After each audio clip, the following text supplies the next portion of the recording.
कभी कभी अंधेरा जब बहुत गहरा हो जाता है तब उसमें से चीर कर एक तेज़ रोशनी निकलती है और सब कुछ साफ शफाफ नज़र आने लगता है। हमारे समाज में भी कभी कभी धर्म और जाति को लेकर नफ़रतों की धुंध छाने लगती है। ऐसे में अररिया शहर से तकरीबन 20 किलोमीटर दूर झमटा गांव स्थित मदरसा जामिया उम्मे हबीबा एक रोशनी बनकर उभरता है। मैं अभी अररिया के झमटा गांव में हूं और ये मदरसा जामिया उम्मे हबीबा है। ख़ास बात यह है कि इस मदरसे में काफ़ी तादाद में बच्चे पढ़ते हैं, गांव के देहात के आसपास के, और एक तरह से ये कोचिंग भी चलता है यहाँ पर। इस कोचिंग में भी काफ़ी बच्चे पढ़ते हैं और 9वें 10वें की तैयारी करते हैं। इन सबसे ख़ास बात यह है कि यहाँ जो टीचर हैं उनका नाम है दीपक जी। हम दीपक जी से बात करते हैं कि वो यहाँ कैसे कैसे आए। जी बताइए। जी सर, मुझे यहाँ पढ़ाने का मौका वर्ष 2022 में मिला और यहाँ पहले जैसे कि आप जानते हैं उम्मे हबीबा जामिया के नाम से मदरसा चल रहा था।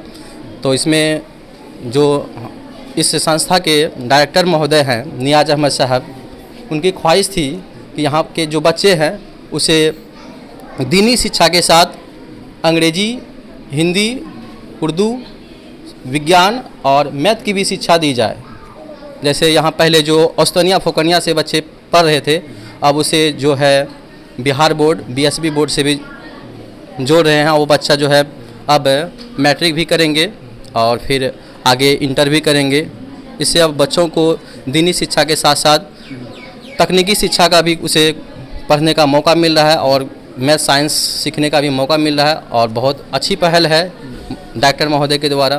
तो आपके डायरेक्टर साहब ने बताया कि आप बीएड किए हुए हैं, तो इस मदरसे जैसे जगह पर पढ़ाने में आपको कोई दिक्कत तो नहीं हो रही? नहीं, मुझे इस कोई परेशानी नहीं हो रही क्योंकि मैं अपना जो सब्जेक्ट है मैं उसे पढ़ा रहा हूँ और बहुत अच्छा लग रहा है क्योंकि एक ऐसा संस्था में जहाँ दीनी शिक्षा के साथ साथ तकनीकी शिक्षा को भी सराहा जा रहा है, उसे वरीयता दी जा रही है। बहुत अच्छा लग रहा है पढ़ाने में और हमें किसी भी प्रकार की कोई परेशानी नहीं हो रही है क्योंकि मैं लगभग इस एरिया में वर्ष 2019 से पढ़ा रहा हूँ और मुझे किसी भी प्रकार की कोई परेशानी नहीं होती पढ़ाने में। क्या सब्जेक्ट है आपका? मेरा सब्जेक्ट साइंस है, फिजिक्स, केमिस्ट्री, बायो है और हिंदी भी है, इंग्लिश भी।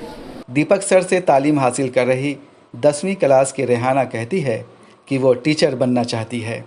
दीपक सर क्या पढ़ाते हैं? साइंस। अच्छा, साइंस में क्या पढ़ाते हैं? साइंस में केमिस्ट्री, बायोलॉजी। अच्छा, कैसा पढ़ाते हैं? बहुत अच्छा। कोई दिक्कत है उनसे? नहीं। क्या करना है पढ़ कर के आगे? टीचर। मदरसा के संचालक और कोचिंग के डायरेक्टर मौलाना नियाज अहमद कहते हैं कि तालीम को किसी मजहब से नहीं जोड़ा जा सकता। मदरसे जैसी जगह पर आपको दीपक सर जैसे लोगों को तालीम देने के लिए रखते वक्त आपको क्या ख्याल है? नहीं, तालीम के मामले में तो मुझे मज़हब के एतबार से किसी तरह का कोई ख्याल ही नहीं आता है। तालीम को किसी मज़हब से जोड़ने की कोई भी रिवायत मज़हब में भी नहीं है। किसी भी मज़हब में तालीम को दो आँख से नहीं देखने की इजाज़त है। और आप पहले के देखें कि हमारे बाप दादा के जो टीचर्स हुआ करते थे वो पंडित ही हुआ करते थे। मेरे भी कई टीचर्स नॉन मुस्लिम हैं और हमने भी कई जगह ऐसी संस्था में तालीम हासिल किया है जो किसी न किसी आर्या समाज के थ्रू से चलाया गया। और यहाँ जो हमारे दीपक सर आते हैं वो इस तरह की कोई भेदभाव हमारे इलाके में फ़िलहाल नहीं है। तालीम के मामले में हो, किसी और मामले में भी हो, हमारे यहाँ इस तरह का कोई हिंदू मुस्लिम वाली कोई बात नहीं है। वो मस्जिद में बैठ के भी पढ़ा सकते हैं, ऊपर जाके भी पढ़ा सकते हैं। देश में इन दिनों मदरसा और मदरसा शिक्षा पर तरह तरह के आरोप लगाए जा रहे हैं। मदरसे ढाए जा रहे हैं और उनका सर्वे कराया जा रहा है। ऐसे में नफरती जहन वाले लोगों को एक आध बार मदरसा जामिया उम्मे हबीबा ज़रूर तशरीफ़ ले जाना चाहिए। इस्लाम में कहा गया है कि इल्म हासिल करना है तो चीन भी जाओ। आज के हालात में ये लगता है कि अगर इल्म देना है तो कहीं भी जा सकता है आदमी, चाहे कोई मुसलमान मंदिर चला जाए या कोई हिंदू मदरसा चला जाए।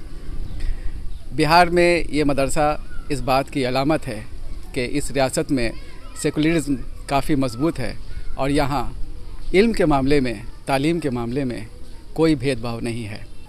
कैमरा पर्सन आमिर रज़ा के साथ मैं सैयद जावेद हसन, बिहार लोक संवाद, अररिया।